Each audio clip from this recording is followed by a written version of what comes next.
Buen día, mis amados. ¿Cómo se encuentran en esta mañana? Gloria al Señor. Hemos estado hablando del verdadero discípulo. Hemos estado aprendiendo qué es ser discípulos. Y nuestra meta a lo largo de este mes ha sido aprender a ser verdaderos discípulos de Cristo. Hoy tendremos un tema que puede ser difícil para nosotros. Puede ser algo complicado. Puede ser algo en lo que a veces intentamos no pensar mucho, pero que puede traernos o muchos bienes o muchos males. Hablaremos del carácter del discípulo. El carácter del discípulo. ¿Cómo así que carácter? Sí, esa cosa tan dura. Se trata de vivir las tormentas más horribles y aún así permanecer arraigados en la fe. Se trata de pasar por las más grandes tentaciones, aquellas que prometen placer, fama, fortuna, un falso bienestar, que aunque sabe dulce, huele a infierno. El carácter, entonces, permanece en medio de la incertidumbre y no se doblega ante la tentación. Eso es carácter. Y debemos aprender a ser discípulos con carácter. El carácter del discípulo. Y es que les voy a contar algo muy triste que en algún momento se dijo. Alguien dijo que todos somos cristianos hasta que ponen a prueba nuestro carácter. ¿Qué piensan ustedes de esa frase? Desgraciadamente, en muchas ocasiones es así. En muchas ocasiones todos somos cristianos hasta que ponen a prueba nuestro carácter. Todos somos discípulos de Cristo hasta que nos vuelan la piedra. Y para esto recordaba yo una historia. Una historia que leía antes de entrar al seminario y que me llamó mucho la atención. Una historia que hasta ahora no se me ha olvidado y me sigue poniendo a temblar. Una historia de alguien llamado John Wesley. Este hombre era alguien en particular. Su familia era cristiana. Había estudiado en los mejores seminarios de su país, Inglaterra. Y entonces, habiendo tenido su educación y su formación, él dijo: ahora estoy listo para servir en el ministerio. Lo ordenaron como pastor y tenía que viajar de Inglaterra a los Estados Unidos para pastorear su primera iglesia. Tenían tanta confianza en él que a ese jovencito lo declararon capellán del barco. ¿Qué es un capellán? Aquel que está encargado de velar por el bienestar físico y espiritual de la tripulación del barco. Entonces ahí teníamos a John Wesley, el pastor del barco, ese jovencito. Y dentro de ese barco también había otro grupo de personas que tenían un nombre raro. Se llamaban moravos. Ellos eran otro grupo cristiano que viajaba a los estados para compartir la fe. Y todo era color de rosas para Wesley, hasta que se desató una tormenta. Una tormenta comenzó a mover el barco, comenzó a entrar agua dentro del barco, comenzó a hacer estragos. Y lo único que se escuchaba más fuerte que las olas de la tormenta eran los gritos del capellán. El hombre ni siquiera estaba pensando en las otras personas que estaban en el barco, aunque estaba a cargo de ellos. Estaba pensando: me voy a morir aquí. Estaba preocupado, estaba triste, sentía que se iba a morir. Y entonces empieza a surgir otro sonido. Himnos. Se empiezan a escuchar algunas alabanzas a Dios.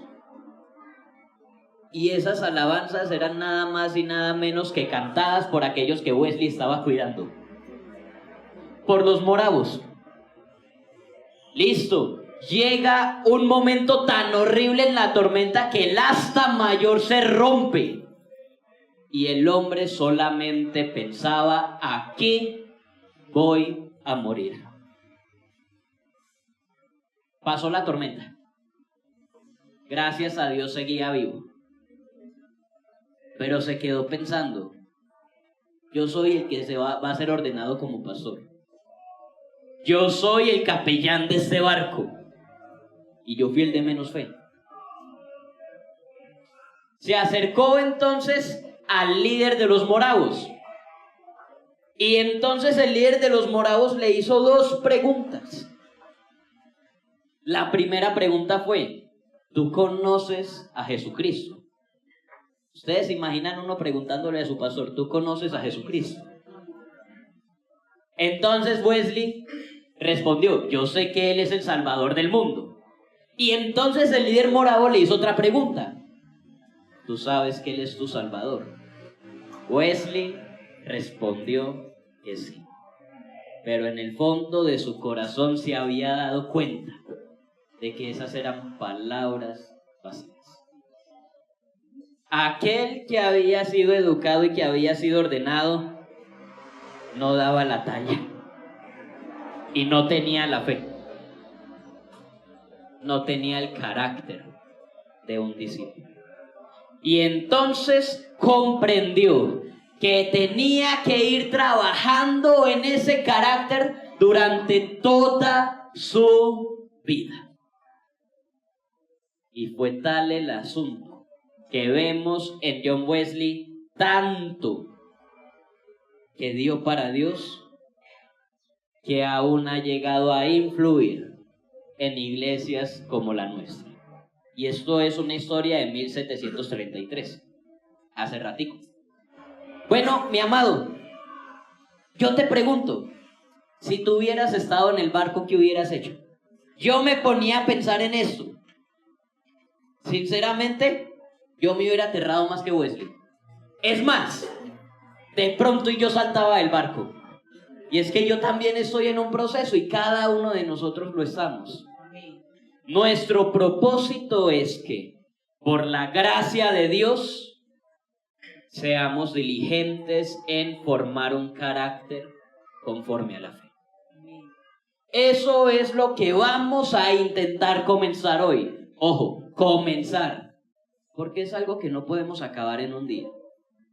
Es algo que no podremos acabar hasta que Cristo venga. Pero es algo en lo que debemos trabajar. Y esto lo encontraremos en una carta muy particular. Lo encontraremos en una carta que pocas personas han leído, sinceramente. Levanten la mano, ¿quién ha leído la primera carta de Pedro? Varios, ¿verdad? ¿Y la segunda? Ok. ¿Quién recuerda algo de la segunda carta de Pedro? Ahí nos empiezan a corchar. Bueno, vamos a leer la segunda carta de Pedro, los versículos 3 al 11 del capítulo 1. Segunda carta de Pedro, capítulo 1, versículos 3 al 11. Y hoy vamos a profundizar 2 verdades. Vamos a profundizar 2 verdades. La primera verdad es: Dios da la gracia para crecer. Dios da la gracia para crecer. ¿Por qué profundizar en esta verdad?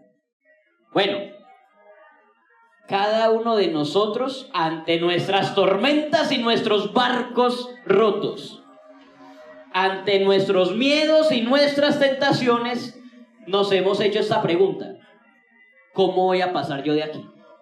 ¿Cómo me voy a concentrar en la predicación si esa canción allá está tan buena? Varios de aquí podemos pensar, ¿cómo voy a vencer estos miedos? ¿Cómo voy a huir de esas tentaciones? ¿Cómo voy a hacer para vencer esto? Y así crecer como un verdadero discípulo de Cristo. La verdad es que no podemos solos. Y te voy a ser sincero, tú no puedes solo. Yo tampoco. Pero Dios nos da la gracia para crecer. No tenemos que hacerlo solos. Entonces vamos a leer los versículos 3 al 4. Ya dijimos el texto, 2 de Pedro, capítulo 1. Yo lo voy a leer en una versión particular que me parece un poco más entendible y que nos puede servir hoy. La nueva versión internacional. Aquí dice: su divino poder, al darnos el conocimiento de aquel que nos llamó por su propia gloria y excelencia, nos ha concedido todas las cosas que necesitamos para vivir con devoción. Así nos ha entregado sus preciosas y magníficas promesas, para que ustedes, luego de escapar de la corrupción que hay en el mundo debido a los malos deseos, lleguen a tener parte en la naturaleza divina. Esto comienza de una manera muy interesante. Pedro aquí da a conocer el que actúa en cada uno de nosotros para crecer. ¿Por qué es necesario que Pedro haga esta aclaración? Pedro conoce la situación que viven sus cristianos. Él mismo está a punto de perder la vida. Y en el capítulo 2 prácticamente asegura: yo voy a morir dentro de poco. Es más, cuando uno mira la segunda carta de Pedro, esta es una carta de despedida. Esta es una carta de alguien que sabe que va a morir y que necesita darle unas palabras finales a su iglesia. Así que Pedro, conociendo su temor, conociendo el temor de aquellos en su iglesia, conociendo las circunstancias, falsos maestros, personas que se burlan de la doctrina de Cristo y aún persecuciones, Pedro les tiene que dar una seguridad. Y la seguridad es: el poder de Dios actúa en ustedes. Él no los ha dejado solos. Él no te ha dejado solo para ser un discípulo de Cristo. Él no te ha dejado solo para combatir tus miedos y tentaciones.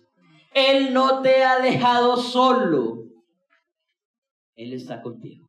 Dice, al darnos su divino poder, al darnos el conocimiento de aquel que nos llamó a su gloria y excelencia, nos ha concedido todas las cosas que necesitamos para vivir con devoción. A Pedro le encanta esta palabra conocimiento. La tiene mucho aquí en la carta. Y bueno, nosotros debemos buscar más o menos qué significa aquí conocimiento. Podremos pensar que conocemos a alguien si nosotros lo cogemos en un momento y le preguntamos: dime tu nombre, dime 3 cosas que te gustan, dime 2 cosas que no te gustan y dime un proyecto que te gustaría emprender algún día. Conoceríamos un poquito de información de esa persona, pero no conoceríamos a esa persona. En cambio, si hacemos el ejercicio de preguntarle a esa persona: ¿vamos por un café? Compartimos con esa persona alrededor de unos 5 años entre conversaciones, compartimos lutos, miedos, nos apoyamos cuando alguien muere, nos ayudamos mutuamente, etc. Ahí uno conoce un poquito más a esa persona, ¿no? Cuando nosotros hacemos nuestro ejercicio con Dios, es como si preguntáramos: ¿quién eres? ¿Qué cosas te gustan? ¿Qué cosas no? Y ahí lo dejamos. ¿O es como si nosotros buscáramos una relación profunda con Él? Él texto aquí sugiere un tipo de conocimiento que es relacional y profundo. Está sugiriendo aquí un conocimiento tan profundo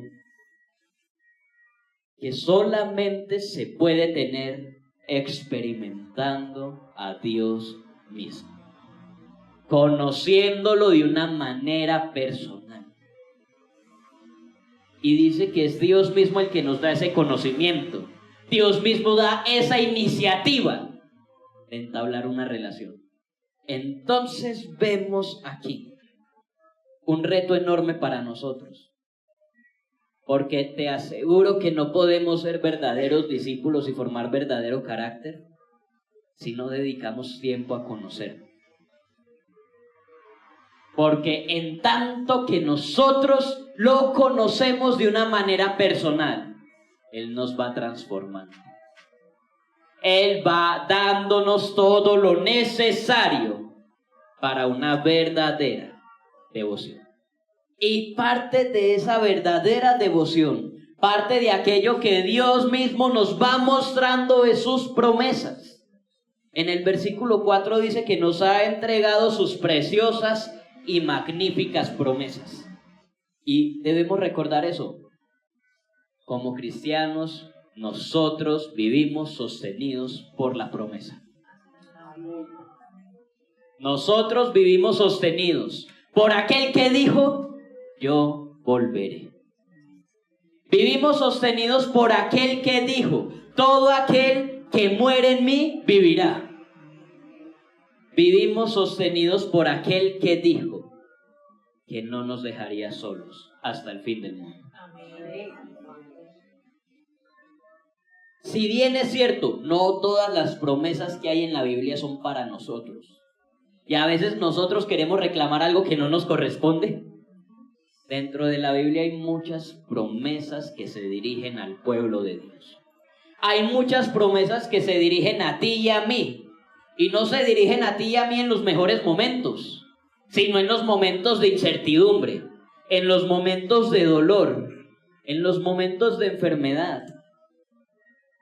Se dirigen estas promesas a ti y a mí cuando ya no sentimos ni esperanza ni salida.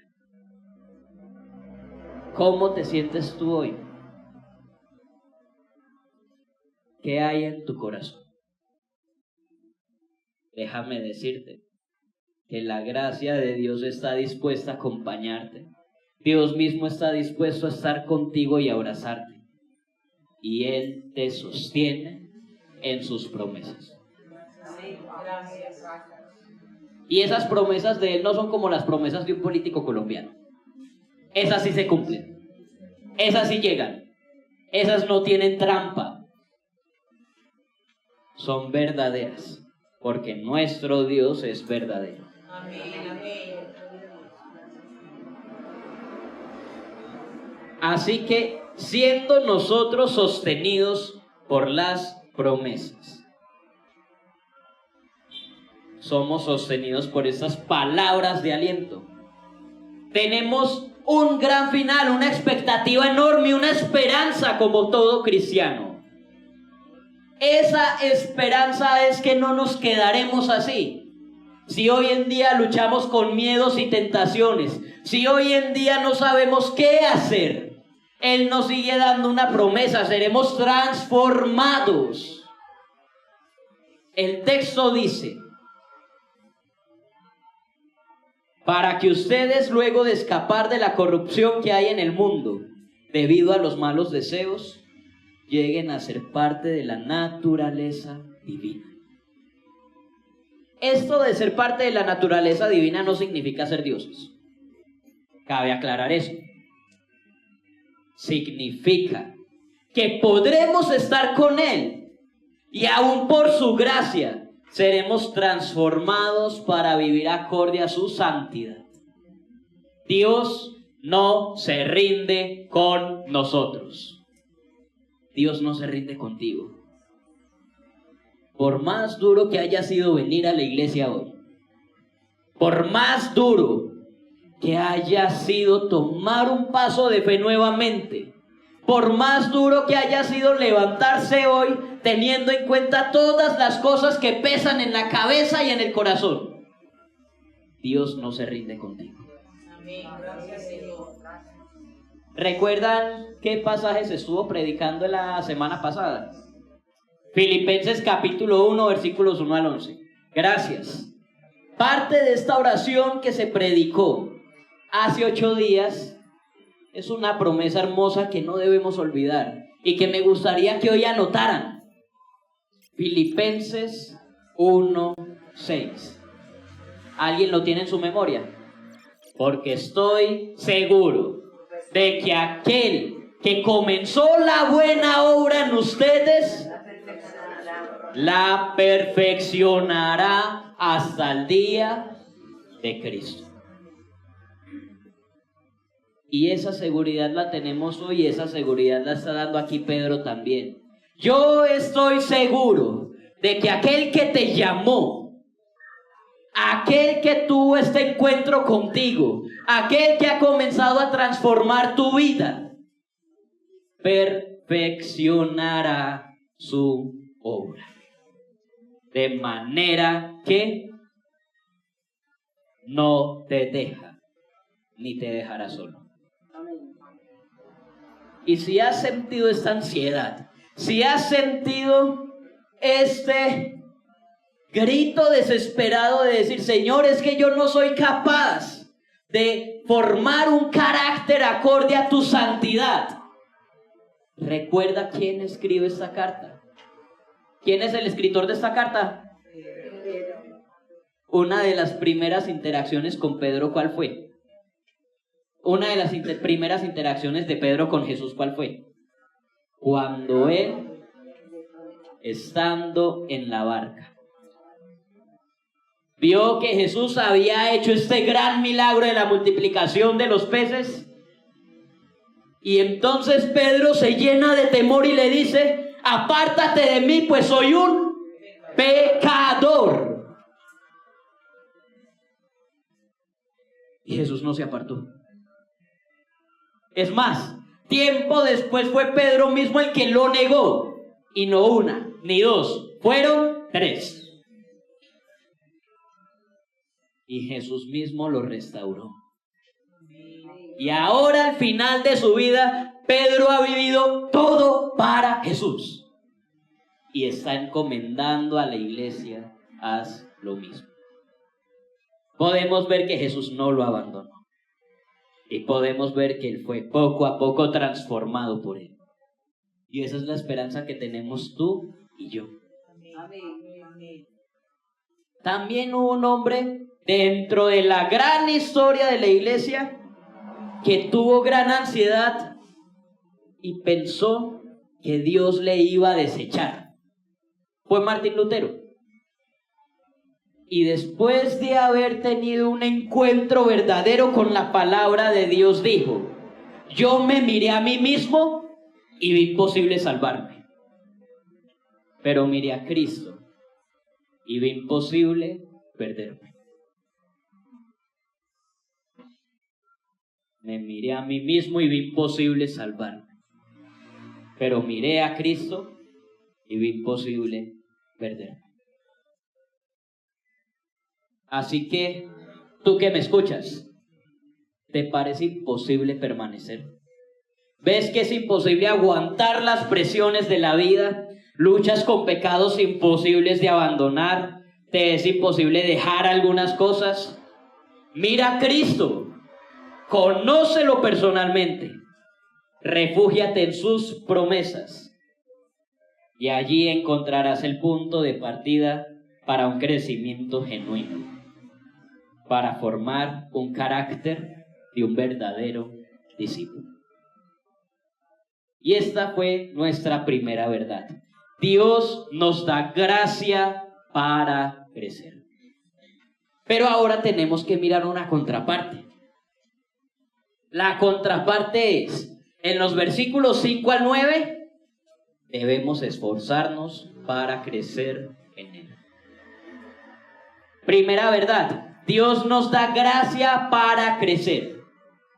Segunda verdad, Debemos esforzarnos para crecer en Él. Las dos cosas van de la mano. Y es que podemos mirar la gracia de Dios y preguntarnos, ¿entonces no debemos hacer nada para crecer? Más de uno ha llegado con esa falsa idea. Yo he escuchado a muchos. Algunos dicen, Dios se encargará de transformarme. Si no lo ha hecho, eso es su culpa. Muchos hacen que Dios sea culpable de sus maldades, tentaciones y debilidades. Son tan conchudos que dicen, Dios lo permitió así. Sí, a veces nosotros nos queremos excusar, pero este texto no permite que nuestra voz se doblegue.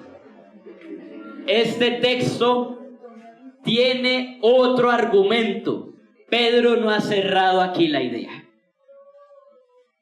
Vamos a leer los versículos 5 al 9, donde dice, precisamente por eso, esfuércense.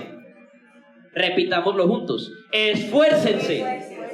Una vez más. Esfuércense. Como si hubieran desayunado. Esfuércense. Listo. Y los que están ayunando lo tienen que decir todavía más fuerte. Esfuércense por añadir a su fe virtud. A su virtud, conocimiento. Al conocimiento, dominio propio. Al dominio propio, constancia. En algunas va a decir paciencia, en algunas va a decir perseverancia. A la constancia, devoción a Dios o piedad. A la devoción a Dios, afecto fraternal. Y al afecto fraternal, amor. Porque esas cualidades, si abundan en ustedes, los harán crecer en el conocimiento de nuestro Señor Jesucristo y evitarán que sean inútiles e improductivos. En cambio, el que no las tiene es tan corto de vista que ya ni ve y se le olvida de que ha sido purificado de sus antiguos pecados. Entonces podemos ver que aquí hay una fuerza enorme. Esfuércense, dice. Si bien no es el verbo principal es añadir, nos muestra con qué carácter debemos buscar cada una de estas cualidades. Resalta que estas no van a venir si estamos perezosos. Resalta que estas no van a venir si nos quedamos de brazos cruzados y decimos, no, que el Señor haga ya. Si decimos, no, es que eso es orgánico, yo no tengo que forzar los procesos. O si simplemente las vemos como metas lejanas. Pedro no quiere una congregación ociosa. No quiere una congregación que se queda quieta. Y ojo con eso. Y lo digo con mucho temor. Una congregación que se queda quieta no sobrevivirá. Una fe que no se esfuerza se enfría. Y la verdad, la triste verdad que encontramos hoy es que pocas personas se preocupan por formar su carácter. Es más, ya casi nadie habla de eso. Pocas personas se preocupan por ello. Pocos se han preocupado por crecer verdaderamente, completar aquellas cualidades que hacen falta en su vida y cuya falta puede ser perjudicial. En algunas ocasiones pensamos que ya estamos listos. Es que yo ya tengo todo para ser salvo. Es que yo ya cumplí todos los requisitos. Es que yo ya tengo todos los títulos. A veces lo pensamos así. Y mis amados, cuando nosotros estamos seguros o nos sentimos seguros, solamente estamos seguros de caer. Solamente estamos seguros de golpear el suelo. Y por eso dice Pablo en 1 Corintios, así que el que piensa estar firme, mire que no caiga. Por el peligro inminente del cristiano que no piensa crecer, lo repito una vez más.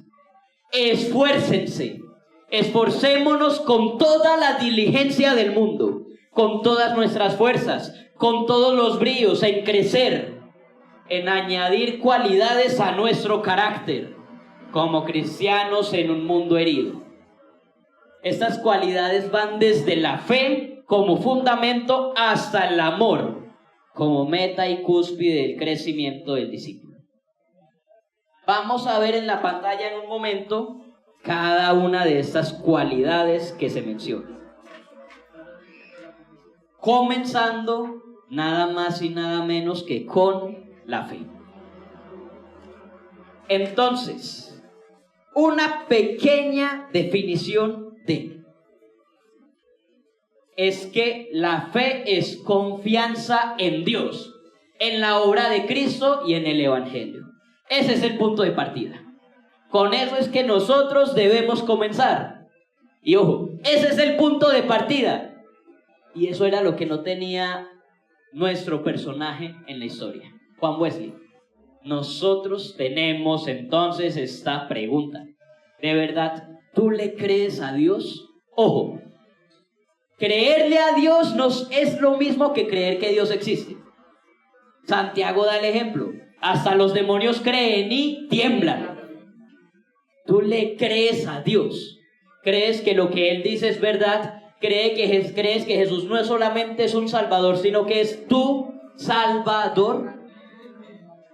Ese debe ser nuestro punto de partida. Después de la fe viene la virtud. ¿Qué es eso de virtud? En pocas palabras, es vivir acorde a esa fe. Algunos lo definirán como una excelencia moral, apartarse del pecado, poner la fe en práctica. Yo creo que todos hemos visto cristianos a los que no se les nota que son cristianos. Yo recuerdo que me tocó ver una generación allá en el seminario que sinceramente parecían bautizados en jugo de limón. Nosotros, ¿se nos nota esa fe? Tenemos virtud. Y entonces tenemos la pregunta: ¿vives para Dios? Otros pueden ver tu fe en ti. ¿Usted sabe cuál es el mayor insulto que le pueden dar a uno como cristiano? Llevo conociéndote tanto tiempo y no sabía que eras cristiano. Después de la virtud viene el conocimiento. Entonces, aquí hablamos de conocer las verdades de la fe, estudiar el mensaje de la Biblia y su doctrina. En muchas ocasiones nosotros nos queremos quedar ahí y no queremos conocer más. Qué pereza estudiar más. Qué pereza leer tanto. Ojo, porque nosotros tenemos aquí que parte de ese carácter es conocer a Dios, conocer la fe. Y entonces tenemos la pregunta: ¿tú lees la Biblia? No cuenta solo los domingos. Tampoco cuenta tenerla siempre abierta por allá en el Salmo 91 o en el Salmo 23. A veces uno mira una Biblia, mira qué Biblia tan bonita y nuevecita, no se le ha pasado ni una hoja. No, mentiras, a veces también hay personas que cuidan sus Biblias y eso está muy bien. Después del conocimiento tenemos, esa es muy dura, ¿verdad? Dominio propio. Eso significa aguantarse de decir una grosería cuando usted se pega en el dedo pequeño del pie. Dominio propio es refrenar deseos y pasiones y aún seguir adelante en lo que es correcto. Muchas personas dirán, no, es que yo soy así. Y entonces la Biblia responde, es que así usted está mal. Nosotros vemos que el carácter ha de ser transformado. Y parte de eso es controlarnos. Controlar enojos. Dejen de pegarle al marido. Controlar Bueno, ¿a muchos les cayó esa o qué? No, es así, una hermana que gasta al marido. También controlar nuestras tentaciones, que es lo que hacemos cuando estamos solos, que es lo que buscamos en nuestros celulares, a dónde vamos o qué hacemos para aprovechar que nadie nos ve. Dominio propio es saber que a donde yo estoy, Dios me ve. Entonces tenemos la pregunta: ¿resistes los impulsos, enojos y pasiones? Después del dominio propio vamos a la constancia. Todos les voy a dar una pequeña estadística. Esto no está en ningún libro, en ningún periódico o en ninguna investigación, pero todos sabemos que eso es verdad. Uno ve que mucha gente va a un gimnasio la primera semana del año. Pero la mayoría de la gente que fue a un gimnasio esa semana, esa fue la única semana que fue al gimnasio en ese año. Casi todos podemos comenzar. Es más, yo sé que ahorita muchos leyeron Génesis 1 diciendo: voy a volver a empezar a leer la Biblia este año, y este año sí. Y se quedaron por allá en Génesis 16. Y ya estamos terminando el tercer mes del año. ¿Qué es la constancia? Saber seguir, saber continuar, a saber que esto no es de un momento solamente o de cuando yo estoy bien, sino perseverar en la fe, aun cuando estoy en sufrimiento.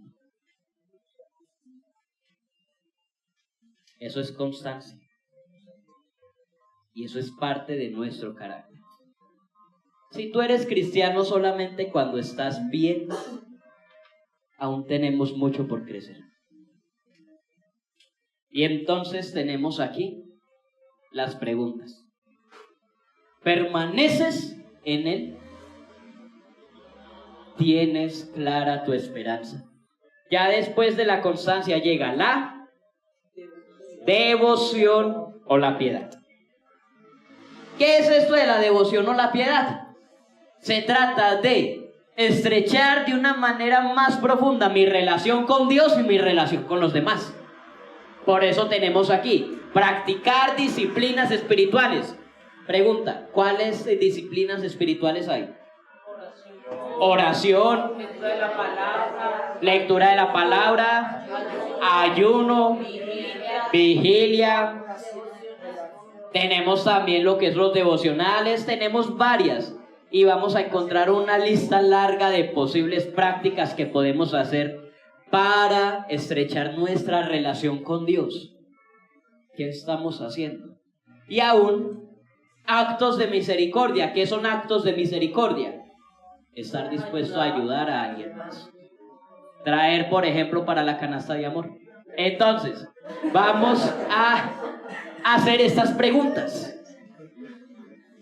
¿Tienes tiempo con Dios y ayudas a los demás? Ahora vamos a nuestra penúltima cualidad que veremos hoy, y es el afecto fraternal. Hay algunas personas que salen corriendo de la iglesia. Algunos de nosotros aprovechamos que la gente está pasando para dar la ofrenda y nos vamos. ¿Qué es esto de afecto fraternal? Es saber ser comunidad. Afecto fraternal es amar a mis hermanos en Cristo, un verdadero sentido de comunidad. Y entonces tenemos la pregunta: ¿compartes con los hermanos? ¿O la gente de la iglesia solamente la ve los domingos y de lejos? Y por último tenemos amor. Se trata de un amor incondicional y sacrificial, tanto por Dios como por los demás. Ojo, sean cristianos o no. Amor es amar sabiendo que Cristo me amó y sabiendo que porque Él me amó yo puedo amar, no poniéndole condiciones a la gente. Aquí tenemos entonces estas preguntas. ¿Tú estás dispuesto a amar sin condición? Estas son las 8 cualidades que menciona Pedro. ¿Cómo vemos esas cualidades? Duras, tremendas. Sí, eso es de carácter. Estas son las cualidades que ha de tener el carácter del discípulo.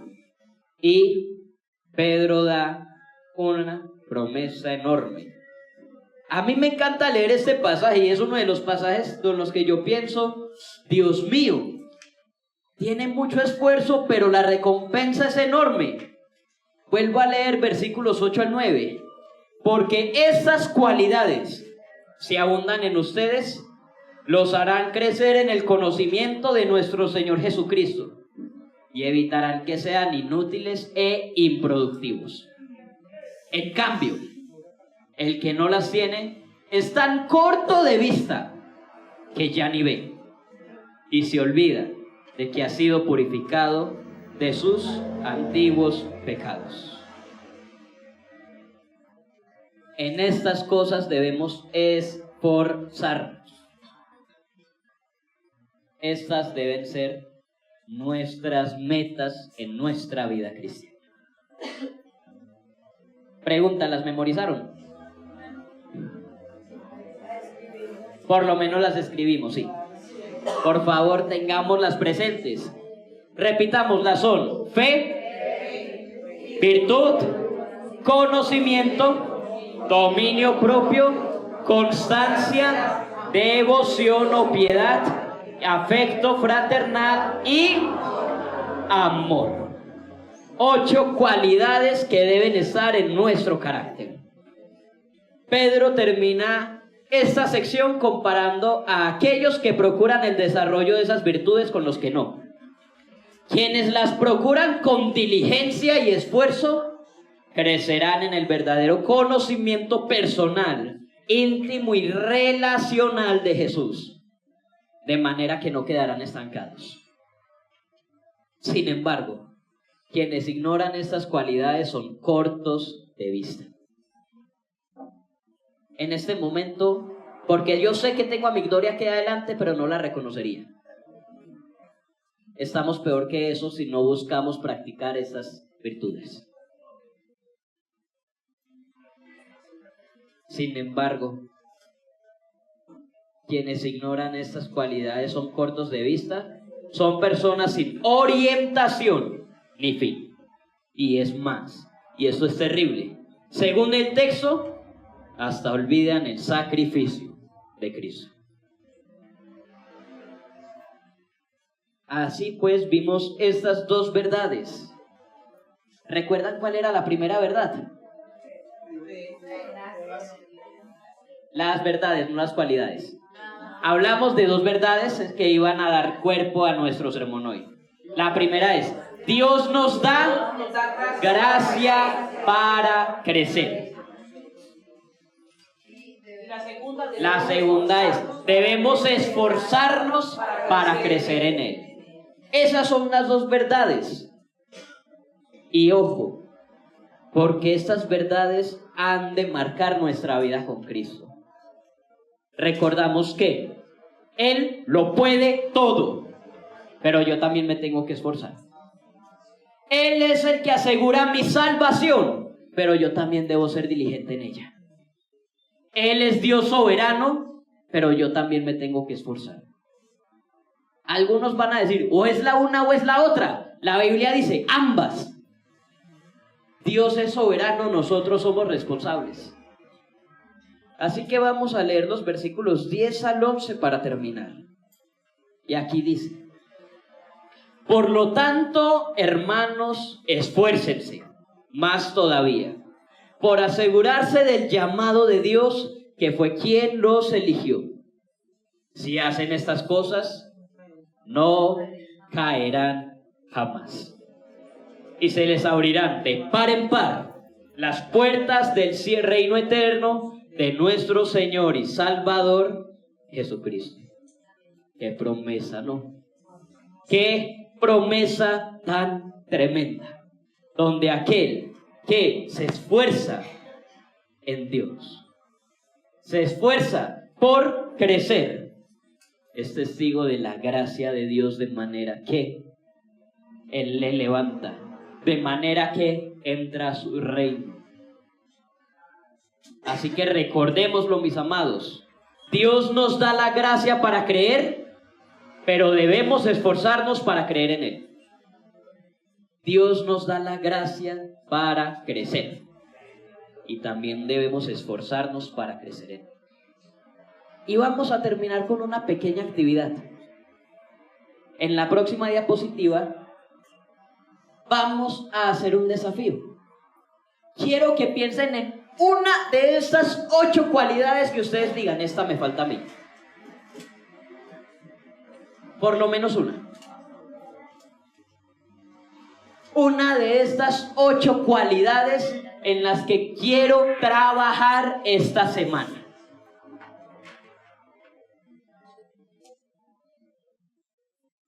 Por ejemplo, si yo soy alguien que se enoja mucho o necesita controlar ciertas emociones o pasiones, me plantearé trabajar en mi dominio propio. Si no soy alguien que ayude a los demás o que se interese mucho por los demás, la devoción o la piedad. Si debo corregir pecados, la virtud. Y si salgo corriendo del culto, el amor fraternal.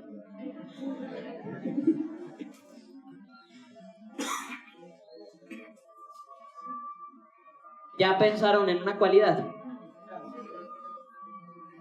Entonces, ahorita vamos a orar para que Dios nos dé la gracia para trabajar en esto. Y vamos a plantearnos un compromiso. Compromiso para esta semana. No para el año, para la semana, para ser rápido. Compromiso para trabajar en esta cualidad. ¿Ya tienen un compromiso? Vayan anotándolo. Yo tengo la firme convicción de que lo que no queda en el papel no existe. Y habiendo hecho esto, vamos a orar. Dios Santo, reconocemos que te necesitamos. Reconocemos, Señor, que sinceramente no podemos. No tenemos las fuerzas, no tenemos los ánimos. No podemos trabajar esto sin ti. No puedo tener fe, virtud, conocimiento, dominio propio, constancia, devoción, afecto fraternal o amor, si tú no me ayudas. Y hoy ruego, Dios, que me ayudes. Ruego, Señor, que no me dejes solo en eso. Porque lo he intentado hacerlo solo. He intentado trabajar estas cosas en mí. He intentado trabajar con estos miedos. He intentado trabajar con estos pecados y no soy capaz, Señor. Porque reconozco que te necesito. Reconozco que no puedo sin ti. Reconozco que solo tú eres mi guía, que solo tú me das la fuerza, que solo tú me das el modo, Señor. Y digámosle juntos: yo me entrego a ti. Yo me entrego a ti para que tú trabajes esto en mí. No importa si duele. No importa si hay que cortar cosas. Yo me entrego por completo, Señor, porque sé que no puedo solo. Y en el nombre de Jesús oramos, dándote gracias, Señor, porque no nos abandonas. Amén. Y amén.